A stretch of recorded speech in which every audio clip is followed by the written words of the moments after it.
Hi and welcome back to Reimagine. I want to show you how we renovated our bathroom from start to finish. So this is what it looked like 14 years ago. We did do some major updates then, but there's still some main problems. The most being the fact that we only have one shower in the house and there are 6 people in our family, so this is a big problem.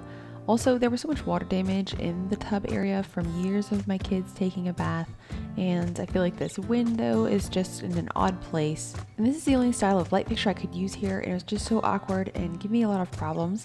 The vanity itself was solid, but it was just covered in layers of peeling paint, and I constantly have to touch it up. I was ready to see it go. The only redeeming factor was this beautiful countertop I salvaged from Facebook Marketplace. We used to have this old green shell sink in there for years. Finally, I found this one and I love it, and I want to base all of our colors off of that. Our outlets were dingy and cream, so we decided to update them with fresh white ones. There was actually a shortage in one of the outlets and it turned into a half-a-day project. Early in the week, I got a fantastic deal on a scratch and dent vanity which saved me $2,000, so I was very happy to say goodbye to the old one. My dad and I spent the whole day demoing the bathroom. I carried out so many trash cans of debris to the trailer. We took out everything, the vanity, the toilet, the tub, the flooring, and while tearing out the walls in the shower, we found a newspaper from 1947 which was stuffing a hole. The house was completed in 1948, so it was so cool to find a piece of preserved history in our walls.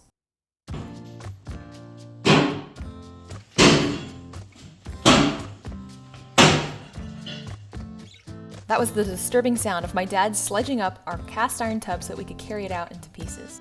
I couldn't wait to see the kids' reaction when they got home from school. The next day while I was out shopping for some tile, my dad put in a new shower frame, and he also put in a new air vent. We didn't have one in there before. And then we went ahead and closed off the window and framed that in. That window didn't let in much light anyway, so we felt like that was our best option. Next, it was time to set the tub. It was so exciting to finally see some pieces coming back in. After letting that dry for 24 hours, we were ready to install the shower walls. As much as I love the look of tile, for our family of 6, I love the idea of a caulkless shower insert. This one was by Sterling. It'll just make it so much easier to maintain and keep clean. I also ordered some shower doors, that way I don't have to worry about water problems in our bathroom with kids splashing around. Now the shower is set, my dad handed the reins over to me. He promised he was only a phone call away if I needed him. I went ahead and patched all the walls with joint compound and just got a fresh start. Next, I got the floors and the threshold ready. I special ordered a 6-inch Turkish Carrara marble threshold to use as a transition. I can't wait to put that in.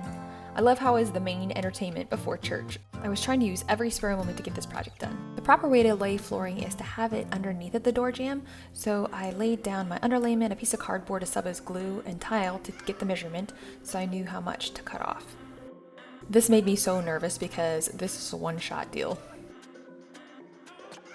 After church, we went ahead and prepared the underlayment.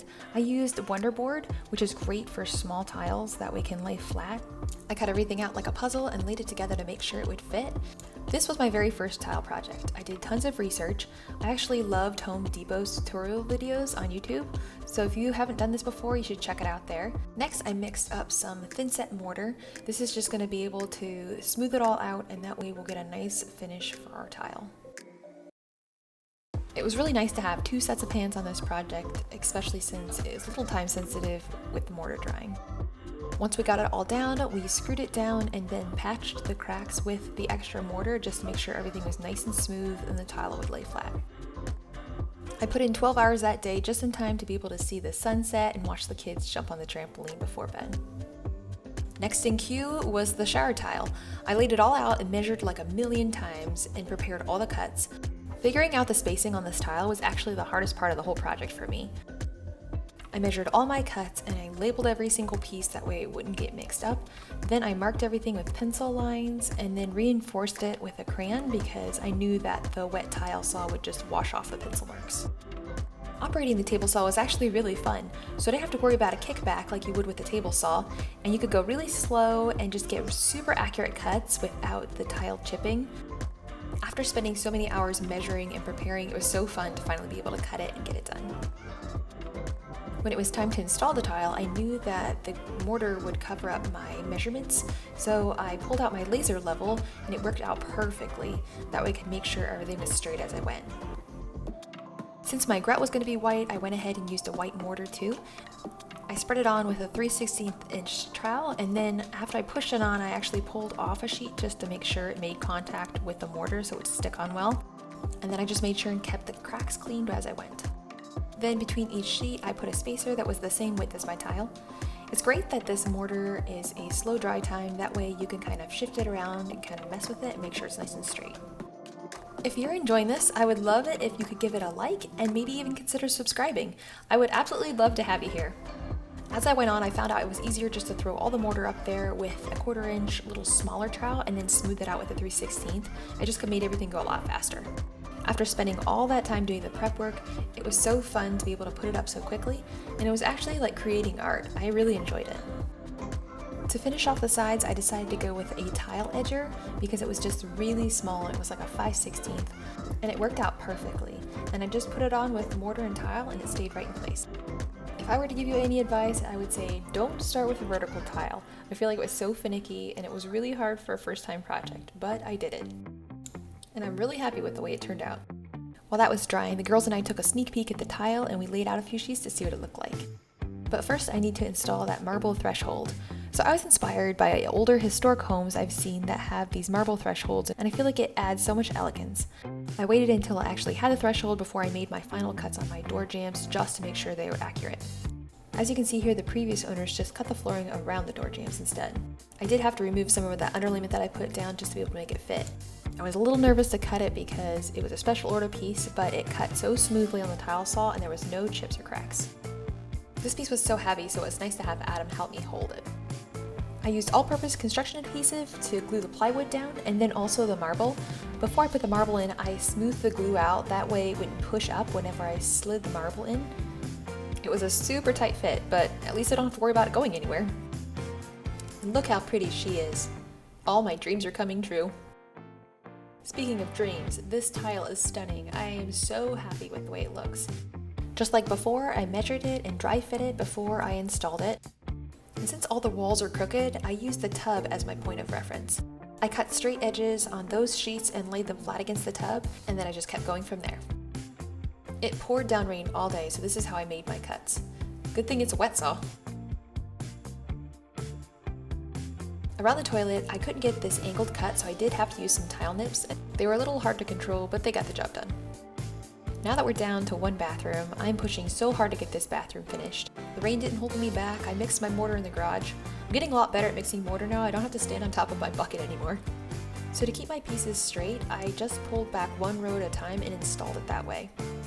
This went pretty quick. It took me about an hour and a half, and I know this because I put Beauty and the Beast on for my kids to watch, and I listened to it the entire time. Once again, I really enjoyed this process. Putting the tile down is so fun and it's really satisfying. And being that it came in these sheets, it just made it really easy to lay down. And unlike the vertical tile, there was a little bit more wiggle room with this one. I kind of wish I had started with this one first.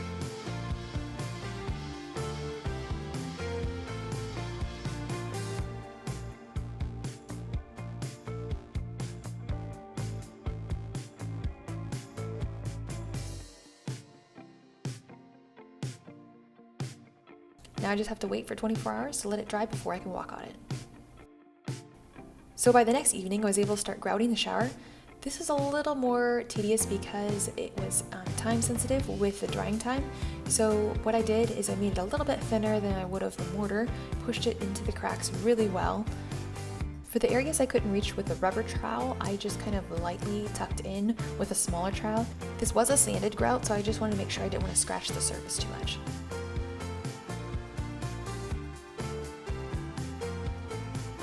Once that dried for about 20 minutes, then you started to make passes with a wet sponge very lightly and just taking it off coats a little at a time to make sure you're not rubbing it out of the seams. I kept washing my sponge over and over again until there was nothing left but a little haze. You can buy a dehazer then, but I used just a dry terry cloth towel and just rubbed it off and it came off, but it was actually kind of hard work, so I called in some reinforcement. I used more grout than what I thought I would, so before I did the floor, I went and got an extra bag just to be safe. So I headed back to Menards yet again. Grouting the floor was a lot simpler than grouting the shower. It went really quick and it made such a difference. The grout color I chose was just a light gray. I was hoping that it wouldn't show much dirt. Also, it is supposed to be stain resistant, and to double that, I also bought a stain blocker and mixed it in with the grout.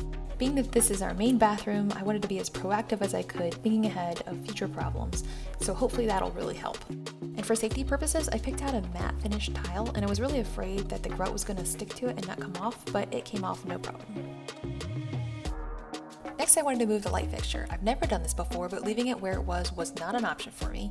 So I did my research and talked to my dad and came up with a plan. The drywall is attached to plaster and it's really thick, so I had to get a really deep work box so that way it can sit in and then attach it to a stud. I decided where I wanted it based on the mirror height and then also centered it over the faucet and also down where the existing wire was. That way I could just put it directly down through the wall. I turned off electricity just in case there were wires back there, but I didn't think there was going to be. But when I opened it up, you'll never believe what I found. So what are the chances that that's actually the same wire that's connected to the light switch? I took off the old fixture and then shook the wire to see if it was, and look at that. I pulled down as much as I could, getting me enough excess to be able to work with.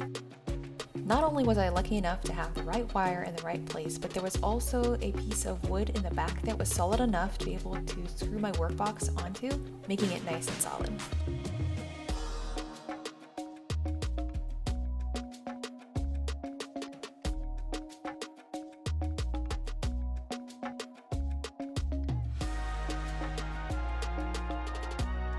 To fix the ceiling, I screwed a board behind the drywall, then I put the piece that I had cut out and then taped it and mudded it, and then tried to match the pattern on the ceiling. Drum roll, please! Now it's time for the trim work, so back to Menards for the 5th time. They have the best selection of primed solid wood trim. To get it to fit in my van, I used this self-service saw, which cracked me up because it came complete with earmuffs and eye protection. Just cut at your own risk. After all that rain, it was so nice to feel the sun, and in the backyard, my flowers had started blooming. They were such a welcome sight. First, I started with the base because I knew that was a little bit easier. I've never laid trim before, so I tried coping for the first time. It was a little challenging for me and wasn't perfect, but passable. It was going to be behind the vanity anyways. Then I found it was better for me to write down every measurement before I walked outside because I could get distracted along the way. I did lots of research, and they said make sure you cut very slowly, that way it doesn't chip. And for base molding, you want to hold it vertical when you cut it. Before I nailed it down, I did myself a favor and measured all the studs and marked it on the wall so I knew exactly where to shoot my brad nails. Then when you're cutting the crown molding, hold it the way that it will be installed on the wall, again cutting slowly. And remember how my dad said he was just a call away? Well, apparently this was the one call I needed because the angles on the crown molding gave me so many problems and I just couldn't get it. So my dad dropped by real quick and helped and rescued me. Now it's my favorite part, the finishing touches. I filled all the nail holes and then all this needed caulked. So I used white non-paintable caulk here on the shower, finishing it all off. I'm a huge audiobook buff, and now that I don't have to use my brain, I was able to start listening to my books again. This makes working so much more enjoyable. I actually listened to 11 books by the time the bathroom is finished. Look at what a difference this makes. For the caulking around the molding, I used a paintable one, that way it'll blend right in. I wanted to start painting in the morning, but I hadn't finalized my paint choice yet, so I called in my design assistants. They've been watching home improvement shows with me since they were babies, and now they have great opinions to share. All these are kind of like a blue kind of color.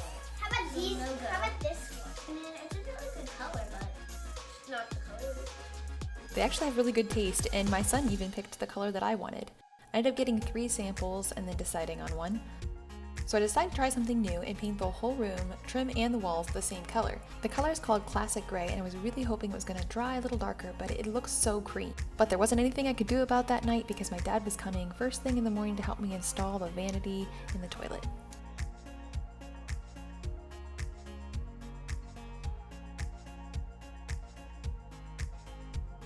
Next, my dad came and helped us set the vanity. We had to move the plumbing because it was coming up through the bottom, and since it's a raised vanity, we had to come through the back. I was hoping we could repurpose the granite countertop that we already had, but it was 1.5 inches short. And I thought maybe we could do something about it, so we just left it until later, and then I thought I'd figure something out. I was so excited to install this bidet on our toilet. Our other toilet has one and I can't live without it. They're not that expensive and they're so much healthier for you, and it's really easy to install. You just put it between the lid and the toilet. Then you put bumpers on the lid height to be able to make it close properly. And then it comes with a splitter so you can get water from the tank line and then you just hook it up. I'm obsessed now also that we have an American Standard Champion toilet, and it can even flush up to 18 golf balls if you ever needed to do that. I had to add an extra elbow for the drain line for the sink and then hooked up the plumbing, which was super easy. Next, I went ahead and put all the drawers and doors back on. I didn't really love these contemporary metal knobs that the doors and drawers came with, so I found these brass ones, and I felt like they looked so much better with the walnut wood. They also came with these adjustable length screws, so I could cut them to size, which was great.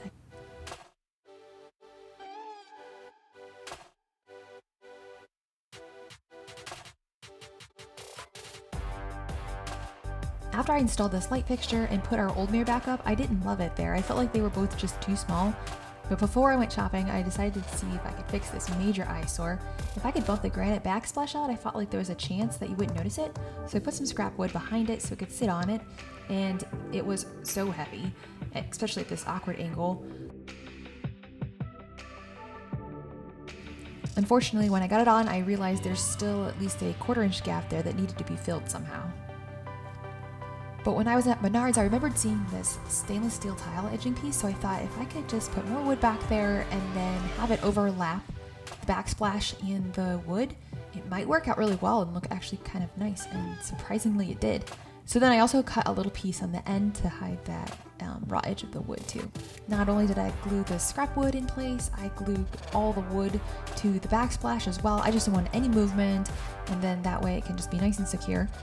I got really lucky because as soon as I needed to put the backsplash on, my son had just gotten off the bus, so we were able to kind of hold all those moving pieces in place and push them on there together, and it worked out really good.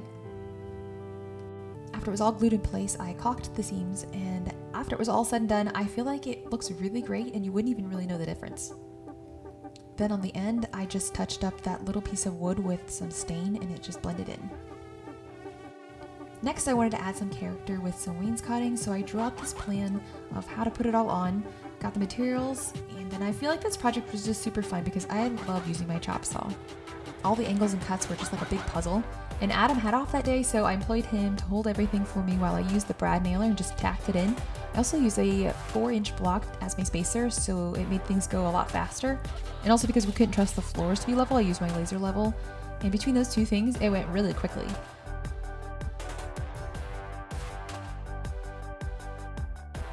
It was a bit challenging around the sink area to kind of figure out how I wanted it to fall because of the outlets, and then for it to match up over by the toilet area and with the towel rack and everything, but I think we came up with a plan that we really liked.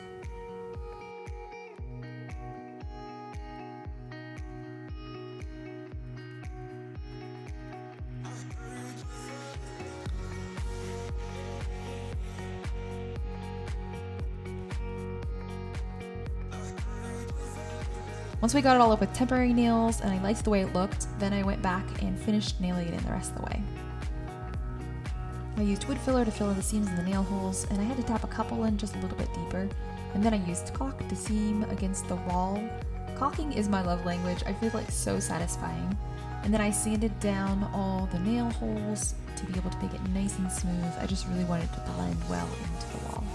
I would have preferred to buy primed pieces, but they were all out, so I had to buy these raw pieces. That being said, I had to prime it with paint and then paint it a couple times just to be able to make sure it was all nice and smooth. Adding wainscoting did two great things for this room. First of all, it lengthened it and just made it nice and long. And then also, it drew the attention away from any imperfections in the wall because your eye goes directly to the molding. Our shower doors were on back order and they finally came in, so we got them installed. I love the way they look in here. I chose a frosted glass, which I feel like is just easier to clean, and then this brushed nickel finish. It's so awesome we can now use our shower. Now back to the light fixture. I actually found this new one on an auction site that I love, and it's returned items. It looked great, but I know it was returned. There was one out. So I took it apart and I found the culprit. There was just a loose wire. I was able to just pop back in there and it worked perfect. I love how pretty and sparkly it is, and it added so much more light to the room having 5 bulbs instead of 3. And look at this gorgeous mirror that I also found on this auction site. I love how massive it is and how the brass just blends in well with everything else. So our local auction site is called Bidet, but I know there's tons of them around. It pays to check it out because you can just save so much money on finishes, and it's great to just be able to repurpose. The last thing to do is to do the caulking around the edges of the floor, tub, and wall. My dad had a trick to where you use a paintable clear caulk, and it really just kind of blends the two together. It goes on white and then dries clear, and it looked really great when it was done. I was doing this at like 5 o'clock in the morning, and I had a little creeper in the tub watching me. She's so sweet. Oh wait, that wasn't the last thing. I forgot that I had been waiting on a stain color that they were custom matching for me, so that finally came in at the paint store that we have. They did an awesome job. They actually had me mix my own with different ratios to play with. Since it was dented a little, I went ahead and put a little bit of nail filler in there and then sanded it, and you can't even tell. I feel like it's such a perfect match.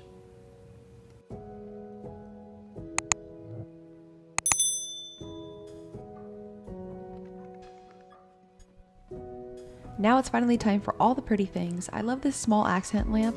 I turn it on every morning before the kids get out of bed so that there isn't a glaring overhead light, and it's just soft and pretty. I love this set of vintage inspired Delta brass hardware that I found. I feel like it looks just perfect in here.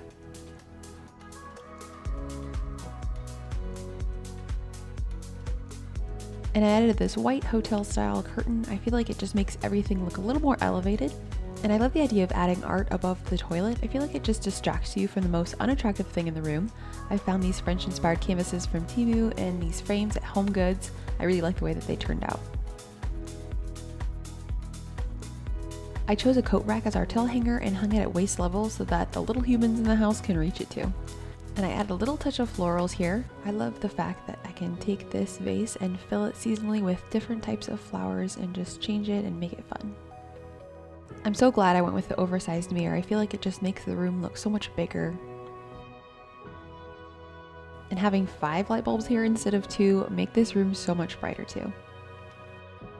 I was really happy with how the backsplash turned out, and that I was able to keep the countertop because I absolutely love this vanity. I feel like it just adds so much more warmth to the room. I added a neutral rug so it doesn't detract from the tile work on the floor, and I love that it's washable too.